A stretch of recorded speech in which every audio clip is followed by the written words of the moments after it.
समझ में आ गया।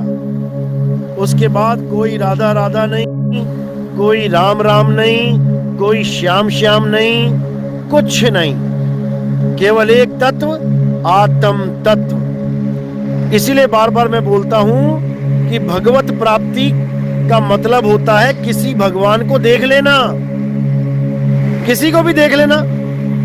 कोई राम जी तुम्हारे सामने आके खड़े हो गए, कोई शंकर जी तुम्हारे सामने आके खड़े हो गए, दुर्गा माता तुम्हारे सामने आके खड़ी हो गई, कोई नंदी महाराज तुम्हारे आगे खड़े हो गए, इंद्र भगवान तुम्हारे आगे खड़े हो गए, कोई कामदेव तुम्हारे आगे खड़े हो गए, कोई सूर्यदेव तुम्हारे सामने खड़े हो गए।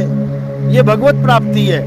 यानी तुम्हें अपना ज्ञान नहीं हुआ, तुम्हें अपने स्वरूप की प्राप्ति नहीं हुई, तुमने किसी और को देख के सत्य मान लिया।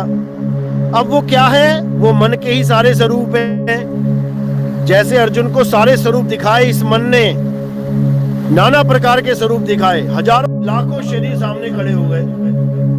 इसी प्रकार जहां तुम्हारी सुरता टिकी है, तुम जिसका दर्शन करना चाहते हो, ये मन उसी का दर्शन करवा देता है। समझो इस मन की चाल को, ये मन ही निरंजन है, मन ही स्वरूपी देव निरंजन। अरे तुम्हें राखे भरमाई हो, तुम्हें भरमा के रख रखा है इसने। ए हंसा तू हमर देश का, बड़ा कालवश आयु। लेकिन ये किसी को समझ में नहीं आता। तो अब क्या करना है? अब इस काल के जाल से निकलना है मेरे भाई।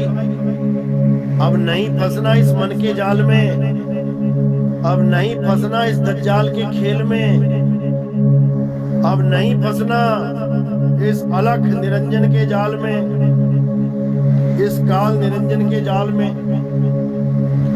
तो अब अपने स्वरूप को जानना है। भगवत प्राप्ति कौड़ी कानी, समझो। और तत्व ज्ञान हीरा नूरानी, आत्म ज्ञान हीरा नूरानी, भगवत प्राप्ति कौड़ी कानी। भगवत प्राप्ति जो कहते हैं बहुत बड़ी चीज है, बड़ी चीज है कौड़ी कानी। हमारे देश में कौड़ियां चलती थी पहले, कहते हैं 2 कौड़ी की औकात नहीं तेरी। एक तो हो गई 2 कौड़ी जो चलेगी, एक कौड़ी कानी जो कानी है चलेगी भी नहीं। यानी एक तो सिक्का है, सिक्का चलेगा, लेकिन खोटा सिक्का वो चलेगा नहीं। तो भगवत प्राप्ति करवाने वाले संत ये कौड़ी कहानी लेके घूम रहे हैं, और आत्म ज्ञान देने वाले संत ये हीरा नूरानी लेके घूम रहे हैं। अभी नहीं समझ में आएगा, जब जीवन खत्म हो जाएगा और सामने भगवान की जगह शैतान खड़ा हो जाएगा, तब समझ में आएगा। क्योंकि जिसको तुम भगवत प्राप्ति समझ रहे हो वो निरंजन का खेल है। वो निरंजन ने बेवकूफ बना दिया तुम्हें। वो निरंजन किसी का भी रूप धारण कर सकता है, जैसा तुम चाहो वैसा रूप धारण कर सकता है। वो कभी ब्रह्मा बन जाएगा, कभी विष्णु जी बन जाएगा, कभी शंकर जी बन जाएगा, तुम्हारे सामने खड़ा हो जाएगा आके, और तुम सोचोगे मुझे ब्रह्मा जी मिल गए, विष्णु जी मिल गए।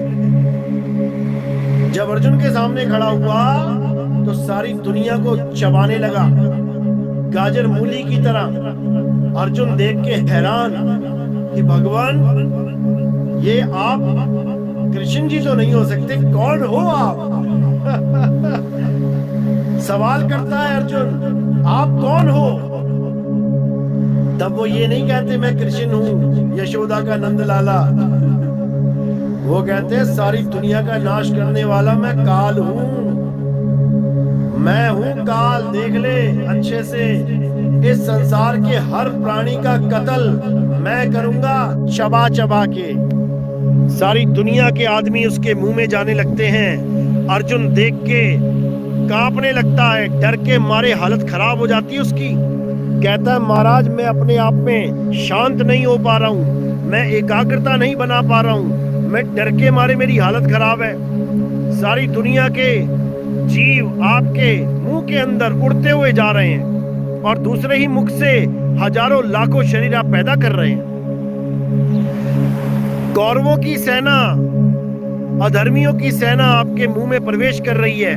हमारे प्रमुख योद्धा भी, यानी हमारी भी सारी पार्टी आपके मुंह में जा रही है। आप अधर्मियों को तो मार ही रहे हो, धार्मिक पुरुषों का भी कत्ल कर रहे हो। समझो बात को, अधर्मियों को तो मारो मारो, धार्मिक को भी चबा रहे हो। कैसे प्रभु हो आप? ये निरंजन है, निरंजन। समझ लो, जैसा चाहे वैसा रूप धारण कर लेता है। अर्जुन कहता मुझे ये डरावना रूप और नहीं देखना है। कहता कोई बात नहीं, तुम्हें हम चतुर्भुज रूप दिखा देते हैं, शांति प्रिय रूप दिखा देते हैं। 4 भुजाओं वाले विष्णु जी का रूप दिखा दिया। बताओ, अरे रूप बदलना बहरूपियों का काम होता है। समझो, सत्य वो है जो अपरिवर्तनशील है। गीता में डेफिनेशन पढ़ो सत्य असत्य की। हे अर्जुन, जो जन्मे और मर जाए वो असत्य है। जो पल पल रूप बदले वो असत्य है। जो सदा एक रस ना रहे वो असत्य है। तो अर्जुन के सामने ही रूप बदले जा रहे हैं, तो वो सत्य कैसे हो गए? वो असत्य है।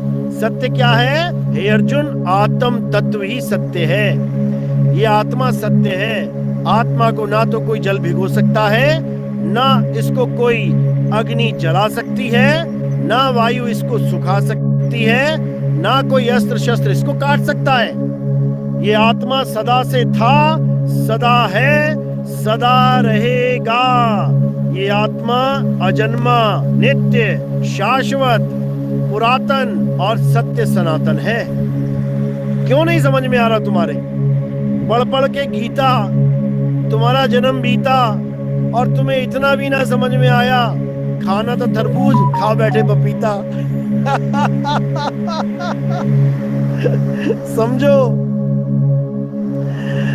जो तरबूज खा के आनंद आता और तुम पपीता खा के बैठ गए कच्चे वाला।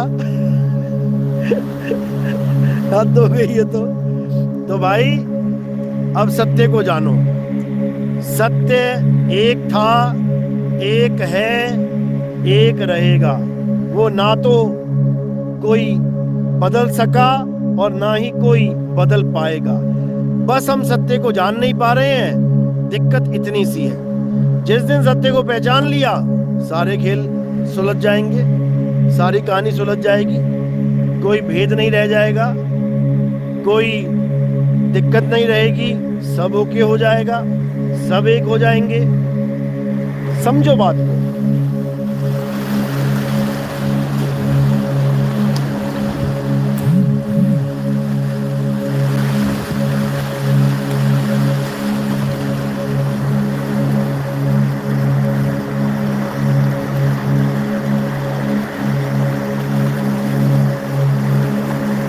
तो भाई, हम तो समझा समझा के आधे हो गए।